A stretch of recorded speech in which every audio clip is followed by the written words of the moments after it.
18 জানুয়ারি কুষ্টিয়া 3 আসনে জামায়াত মনোনীত সংসদ সদস্য প্রার্থী আলোচিত ইসলামী বক্তা মুফতি আমির হামজাকে হত্যার হুমকি দেওয়া হচ্ছে বলে অভিযোগ করেছেন।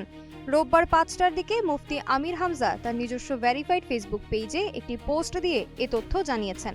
ফেসবুক পোস্টে আমির হামজা লিখেছেন, একটু জানিয়ে রাখি, গতকাল থেকে বিভিন্ন মাধ্যমে আমাকে হত্যার হুমকি দেওয়া হচ্ছে। আমি মৃত্যুর জন্য সবসময় প্রস্তুত, ইনশাল্লাহ। তিনি আরও লিখেন, আপনাদের কাছে অনুরোধ রইল, আমার অনুপস্থিতিতে কুষ্টিয়াতে যে ইনসাফ কায়েমের লড়াই আমরা শুরু করেছি সেটা প্রতিষ্ঠিত করেন এবং আমার 3 শিশু কন্যা সন্তানকে একটু দেখে রাখেন। এর আগে গত 16 জানুয়ারি রাতে সদ্য প্রয়াত সাবেক প্রধানমন্ত্রী মরহুমা বেগম খালেদা জিয়ার কনিষ্ঠ পুত্র প্রয়াত আরাফাত রহমান কোকোকে নিয়ে আমির হামজার একটি কুরুচিপূর্ণ মন্তব্যের পুরনো ভিডিও সামাজিক যোগাযোগ মাধ্যম ফেসবুকে ছড়িয়ে পড়লে দেশজুড়ে নিন্দার ঝড় ওঠে। এদিকে ওই বক্তব্যের প্রতিবাদে একদল নারী রোববার 11:30টার দিকে সদর উপজেলার বটতৈল মোড় থেকে একটি ঝাড়ু মিছিল বের করে শহরের চৌরহাস বিমান চত্বরে গিয়ে শেষ করেন।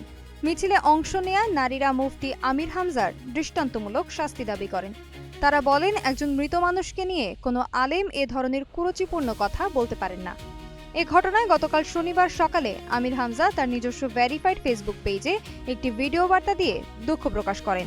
অন্যদিকে তীব্র নিন্দা ও প্রতিবাদ জানিয়ে শুক্রবার রাতেই কুষ্টিয়া জেলা বিএনপির আহ্বায়ক কুতুবউদ্দিন স্বাক্ষরিত এক প্রেস বিজ্ঞপ্তি প্রকাশ করে জেলা বিএনপি। এছাড়াও শনিবার শহরের থানা মোড়ে তৌহিদি জনতার ব্যানারে মানববন্ধন করা হয়।